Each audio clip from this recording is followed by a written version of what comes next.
Thank you, Senator Mullin. Senator Manchin, please. Thank you, Senator. General, thank you again, and I, with my fellow senator, I feel the same way about the family and the family's commitment and the support you have. General Haugh, I believe we strengthen our own cybersecurity, and we've talked about that in your experience there, working with General Nagasone and continuing on. We're only as strong as our weakest link with our partners around the world, our allied partners. How do you see them coming to that, or lifting up, investing enough, recruiting the right people? Are they able partners? Are they making every effort? Are they working with you, looking for our leadership? Or where do you think we have to double down and work harder? Senator, this is an area that has really expanded in terms of what both the geographic combatant commands are asking us to do with partners, and those areas that the Department of Defense has asked U.S. Cyber Command to take a leadership role with partners. And when you think about what that gives us in terms of the ability to scale collectively against common threats, we're seeing that.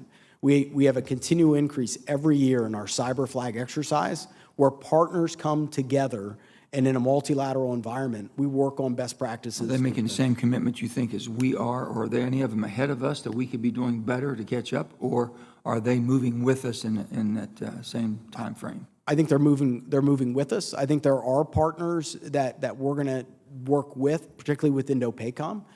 Areas that INDOPACOM has asked us to work is a focus in addition to our longstanding partnerships with Japan and South Korea and Taiwan, Australia. They want us to look at other countries like Singapore, Thailand, and also the Philippines. So those areas we'll invest. As we talk about retention and recruitment, what is the force strength right now, your force strength as far as cyber? The overall billet structure of U.S. Cyber Command within our cyber forces is right around 6,000. We hover right around an 85% fill rate today.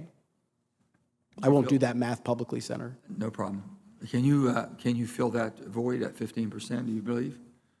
And how do you intend to do that? That's a partnership with the services. And I think the more we refine what we need from the services and then allow them to be focused on the recruiting and the retention components and allowing us to develop that force with advanced training, there's going to be a great opportunity for us to continue to grow. And finally, I'll get to the budget, because there's so many, I've talked to so many militaries, retired and current, off the record, if you will, that have told me that if we got our budget done on time by September 30th, which we never, ever do, hardly, but if we did that, there'd be tremendous savings within the military, especially because you have guarantees and certainties, contracts you have.